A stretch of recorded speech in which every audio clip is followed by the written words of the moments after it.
Good morning, everyone. How are we all doing? Good, I hope. A bit of an upset stomach, so if I have to take off, you know why. And we're going to keep it short and sweet, because I tried to find more positive stories. I wasn't exactly successful, but we'll see. As per usual, no prep. That's the point of the show. Uninformed opinions. That's the point of the show, other than whatever based knowledge I kind of already have on these things. Because I'm kind of satirising people like Tim Pool. In part, anyway. And I will answer questions when we get to the end. Right. Let us see then. What did I find? Too little, too late. In a lot of instances. But Archbishop Justin Welby has voiced concerns over the direction of the UK, citing an increase in homelessness and a decline in tolerance towards minority groups. He was speaking to the Big Issue magazine. That's this sort of newspaper magazine that's sold by the homeless. So it's also a charity that aids the homeless. So it gives them like a job, something to do, lets them earn a bit of money by selling the Big Issue. So it's also sort of a way of making sure they have something to sell.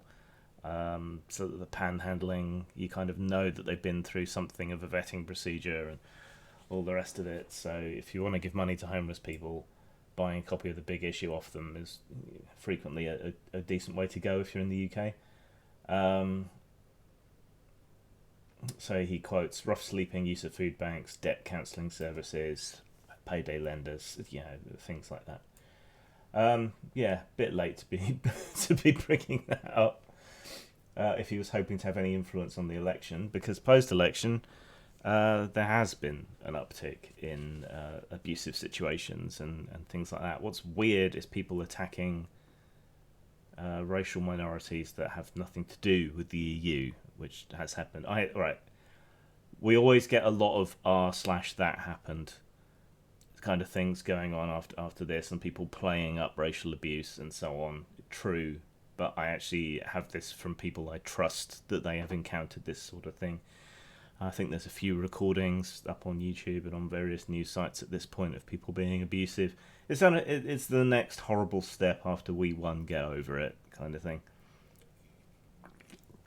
And people not understanding that Brexit is to do with the EU, our other white European friends, rather than anybody else. But there you go, ignorance. Now, we've had a lot of problems with privatisation in this country, which is part of the reason why nationalisation was reasonably popular during the election campaigns. The idea of renationalising some of these businesses. Because under previous Tory governments, we had power privatised, we had gas privatised, we had water privatised, we had the rail network privatised, and pretty much without exception, the service has gotten worse in all of these things, and even if not worse, disproportionately expensive. This has come about in various ways. Now, once the railway companies were privatised and green issues started coming to the fore, Labour started pushing up fuel duty in the hopes of making more people use public transport. Then the rail companies didn't want to lay on more rolling stock and so on because that's expensive, so they began ramping up their prices to encourage people not to use their trains but instead to drive to relieve pressure on the network.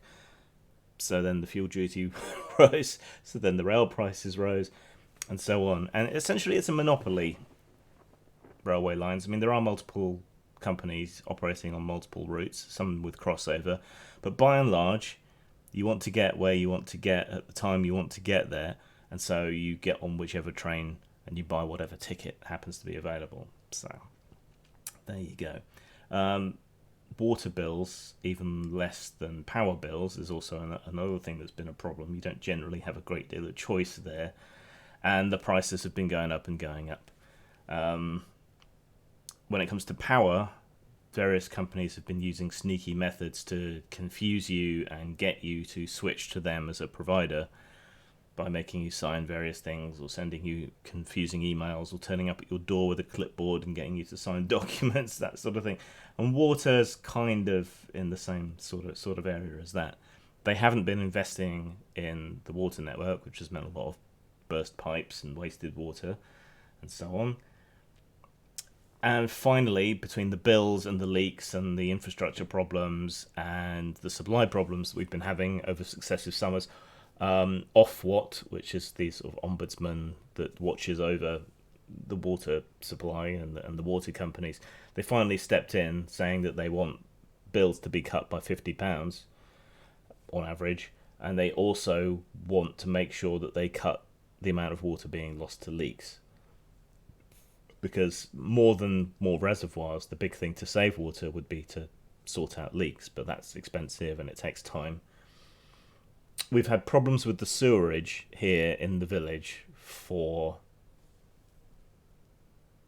over 20 years, with trucks coming to pump out the water.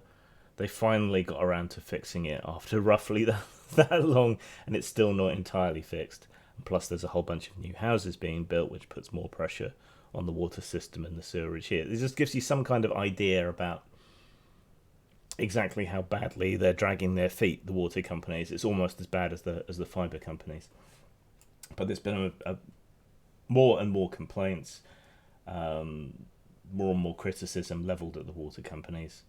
And so finally they've kind of stepped in. Did they have a great deal of power to force anything? Not particularly. I mean, they're the regulator, but they don't have a huge amount of power. And again, unfortunately, I've been trying to avoid bringing up the election, but this government is much more likely to side with the water companies than the regulator, unfortunately. So whether anything will come of all this, I don't know, but it would help a lot of people moving forward, and it would help the environment a great deal if they cut the leaks and they did cut the cost. But we'll see. Here's another cheery subject. I did try and find positive stories. Youth suicides are up everywhere, but there's been a particular spike in Wales. Wales is one of those areas that in no small part has been left behind by development in other areas of the UK. Now, this was a relatively small sample size, only 33 young people, but given the size of the population and everything else that they're doing there, you know, there is a bit of a spike, and they've identified a whole bunch of risk factors associated with it, besides just sort of general depression. So verbal and emotional abuse, physical abuse, sexual assault, parental separation, household domestic violence, household mental illness, household alcohol abuse, household drug use, household member in prison, neglect, bullying, bereavement. These are all risk factors um, for youth suicide. Um, Now, what caught my attention was that a good number of these kids, it's about six, I think, um, had expressed their distress on social media beforehand. Now, this is at a time when Facebook has announced that they are going to basically automatically delete talk about suicide or self harm that people post on Facebook. Other social media companies have followed suit somewhat. I was looking up knot tying a while ago for a game project, and because I was looking up hangman's knots, Google redirected me to a bunch of, of self-help and suicide lines, which was interesting but unhelpful. And that's what the social media companies are doing. Rather than allowing you to express your pain and maybe get some emotional support from your friends and family, they're going to block this content and redirect you at Samaritans and things like that. I think that's singularly unhelpful, and I think that's going to lead to deaths. Now, if you have to put up with seeing some kids or adults or whoever expressing suicidal thoughts on social media or posting pictures of their self-harm, I think that's a small price to pay for saving their fucking lives. But here we are, I guess. There's also a lot of stigma around depression and self-harm, which we need to cope with because that only aggravates the situation. And I guess the stigma is what's leading places like Facebook to do this. Recommendations are to restrict children's access to alcohol and drugs, to implement a guidance on substance abuse and depression, suicidal feelings into schools. Not that a lot of these kids are going to school. Interventions, management of self-harm rather than just it's bad. Now that's something I could do a whole video on, I guess, and maybe I will. But there are alternatives to self-harm, and self-harm itself is an alternative to suicide, which I think a lot of people don't necessarily understand. So it shouldn't be stigmatized quite to the extent that it is. They want to force increased participation in education for another 1 to 2 years. So vocational training, that sort of thing, up to 16, 17, 18, rather than allowing kids to leave school at 16. Yeah. So, yeah, the very cheery topic, obviously. India has erupted into protests and violence. Why, you might ask? Well, here's what it turns out. A new law is going to allow migrants to settle in India and become citizens if they're facing religious persecution, not if they're Muslims. So that's what's led to all the violence. Well, I'm sure that's going to convince them that Muslims are fine and that violence won't kick off if you take lots of them in. I mean, obviously it's extremely biased and unfair, and people's outrage is justified, I think. But the idea is that they're going to accept Christian minorities, Hindu minorities, and other non-Islamic minorities from these countries into India and allow them to settle and become citizens, which is a good thing, but they're excluding Muslims from that. And there are Muslim subsects, like the Ahmadis and so on, who do get persecuted by other Muslims, or if you're in a Sunni minority in one area, you might get persecuted, or if you're in a Shia minority in one area, you might get persecuted, or if you're a Wahhabi minority in one area, you might get persecuted. You know how this goes. The entirety of bloody history is littered with the corpses of people who believed something slightly different to the people around them. But yeah, so this has led to mass unrest all across India. Lots of protests, seeming to mostly come from Muslims, oddly enough. And the burning cars and the arrests and the violence and so on doesn't strike me as being something that's going to convince anyone that they want more of those people. But there you go. I still do think it's unfair. I don't know how you navigate, how you negotiate this. It's great that they want to take in people who are being persecuted. It's bad that they're excluding some other people, but I mean, what do you do in that situation? Hard to judge. In bad ideas news, the Hiroshima buildings that managed to survive the atomic bomb are set to be demolished. So, Hiroshima, I can't remember how you pronounce it. They plan to knock down at least 2 buildings that survived the 1945 atomic bomb, but many locals want them preserved as landmarks. These were built in 1913. They were used as a military clothing factory, as student accommodation for a nearby university, a makeshift hospital after the bomb itself. There's a lot of history tied up in these buildings, but they're not up to modern building codes, which seems to be the reason that they want to destroy them. Trouble is, when you remove your heritage, good or bad, I think you lose reminders. You lose the presence of that history in your life. It's why I'm not comfortable with Americans removing Confederate statues and so on, because for all that there's a bunch of white supremacists and so on who will gather around them, you need to remember that history. You need to have it present in your life. You have to remember the American Civil War. You have to remember the horrendous things that were done, the perpetuation of slavery and so on. And once you remove those statues, for all it might make you feel good in the moment, you lose that ever-present reminder of just how shit your country has been in the past.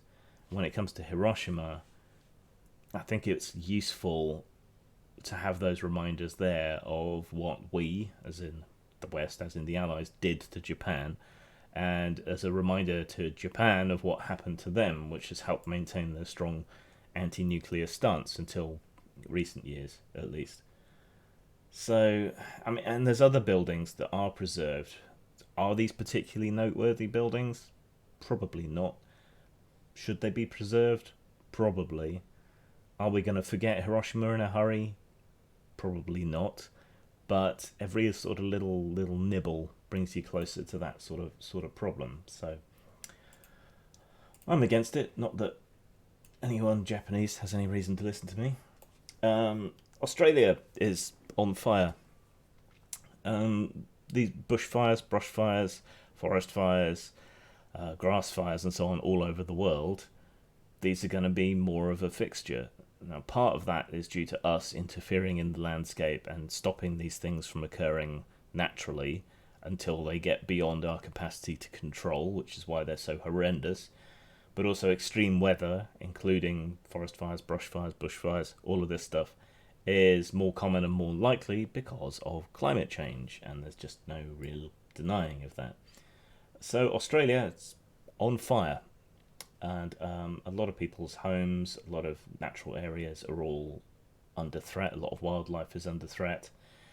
If we allowed smaller fires to go year on year, we'd probably have less of a problem here. But because we've made so many animals precarious, because we've made so many ecosystems precarious, this can be the death blow to some things.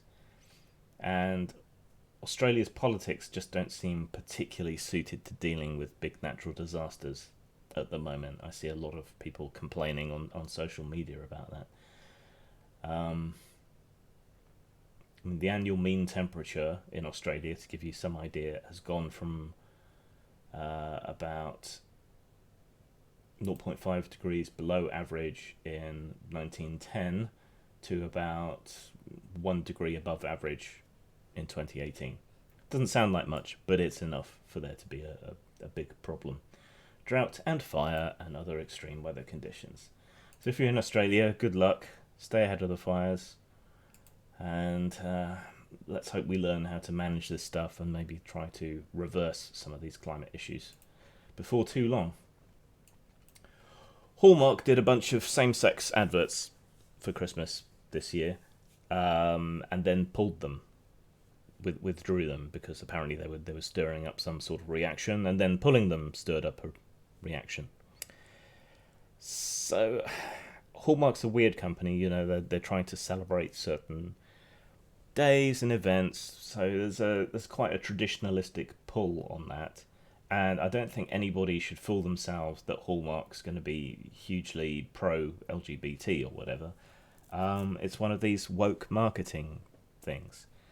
Whereas we should just have these things and it not really mean anything. But then you get this dither and this panic. So they've gone one way because of pressure on social media and so on. Then they withdrew it because of pressure on social media, and now they may restore them because of pressure on social media. And you just look terrible at every single turn when you do that. When you windsock back and forth over something, pick a stance, do it, treat it as nothing. Throw in a same-sex Hallmark advert. Not that it really matters or makes a huge difference to anyone. Just do it and leave it uncommented and meaningless, and just the same as anybody else, rather than saying, "Hey, look at me, I'm doing a gay advert, woohoo!" That doesn't do any good. And then, look at me, I'm doing a traditional advert, or I'm withdrawing these things because you kicked up such a stink. That doesn't look good. There's no way to look good with this. Just make your decision, stand by it. That's the best way to go, and it alienates the least number of people, I think. But a positive story finally. Some kids designed an app for use in schools to help deaf children. So what it basically does is it live transcribes what the teacher is saying. So the teacher has their phone open and a microphone or whatever, and as they're speaking, it converts what they're saying into text and puts that on the student's phone, scrolling by. So if you've got kids in your class who are hard of hearing or deaf or whatever, it allows them to participate far more easily, and they can look down at the phone and their work, and they can write and they can copy things down and so on. I mean, the only drawback I can see is that transcription software is never 100% accurate, which could lead to some very interesting homework assignments, I think, and some misunderstandings. But still, that's it's got to be pretty good. And the kids came up with it and managed to get it implemented. That's a positive story. 5-year-old boy has been given a bionic arm, essentially, which has allowed him to hug his younger brother for the first time.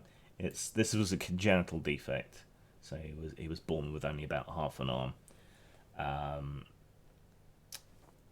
and then some makers put together a functioning prosthetic for him, which normally isn't considered an option when you don't have your elbow, and his arm terminated above the elbow, but they put this together for him, and it's pretty goddamn fantastic. It's a hydraulic design. Bionics is the company. They recently merged with the Polish prosthetic maker Glaze. 3D printing, rapid prototyping, all of that sort of thing is really opening up the possibility for a lot of much more effective prosthetics for young kids, because you're growing so quickly when you're young, it's not really cost effective to provide decent prosthetics until your growth spurts start to slow down and you can have an arm for longer and you can learn to use it and so on. But rapid prototyping, 3D printing has made the creation of all kinds of prosthetics and more artistic prosthetics and wacky designs and things and kid-friendly designs and so on a lot more possible. You've probably seen them, like Iron Man versions and so on. Now, these ones aren't 3D printed in the way that normal ones are. There are flimsier prosthetics that are being 3D printed in the way that we're familiar with. These ones are more sintered using nylon powder and lasers, which is pretty cool in and of itself, I think. But if we can do this kind of thing, if we can make these kind of prosthetics much more quickly, much more cheaply, it makes a lot of people's lives a hell of a lot better. Almost tempting enough to cut my own arm off to get a cool hydraulic prosthetic. But there you go. In science news, in Antarctica, they've been mapping the land underneath the ice, and they've found this place called the Denman glacier, which is the deepest point found on land anywhere in the world. It's 3.5 kilometers below sea level, and it's only the ocean valleys and deeps that are any deeper. So once it all melts, at least we'll have somewhere to go and some interesting geography to investigate, if the elder things will let us settle there. But I don't know. That was just interesting. Final story. So they've been mapping the DNA of extinct animals for a while, and we've learned more and more about DNA. And they reckon they can calculate the kind of lifespans that these animals would have had now by examining their DNA. I don't know if you know, but DNA can be something of a guide to how long you're going to live because of telomeres. Every time your cell replicates, you stand a chance of losing a little bit of your telomeres. And once they're gone, then the cells start to degrade, and that's how you get old age cancers and a lot of old age infirmities and problems and diseases and so on. So you can use that as something of a guide, along with other things.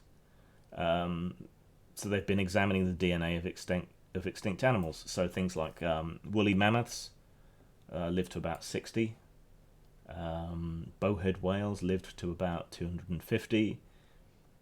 And they're able to roughly gauge this stuff. Passenger pigeons could live to 28. The Pinta Island tortoise to 120. Some extinct breeds of chimp lived to about 40 years. It's it's interesting stuff, and it seems to follow when they examine existing species and they examine their DNA and they measure how long they live and they compare it to their judgments based on the DNA. It all seems to hang together. Now, what's interesting in this for humans is that because of our telomeres and our DNA, the theoretical maximum lifespan without some sort of genetic engineering for humans is probably about 120.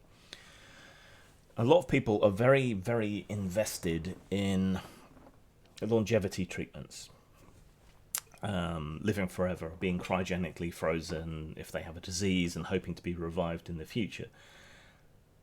But even if you did revive someone who perhaps had died at the age of 60, then odds are they would only have another 60 years maximum of life, even assuming you could bring them back, revive them, repair the damage, and so on, unless we can find a solution to that upper limit of aging.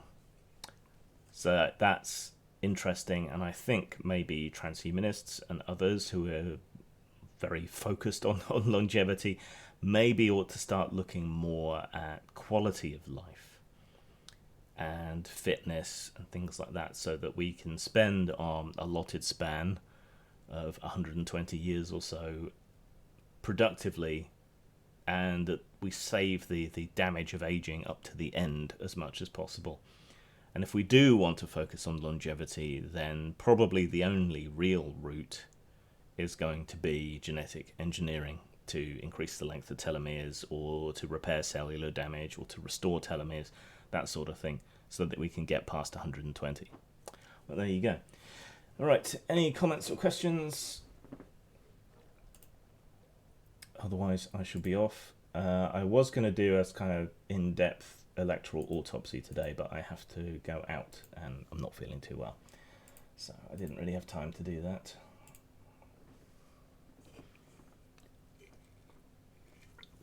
I'll give you guys a couple of minutes in case you want to say anything.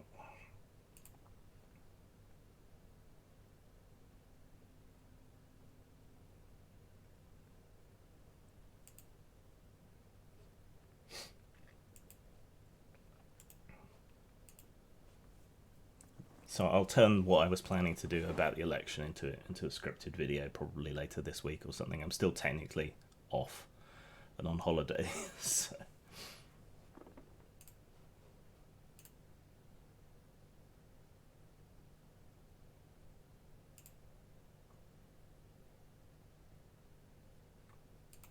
No, alright, fair enough.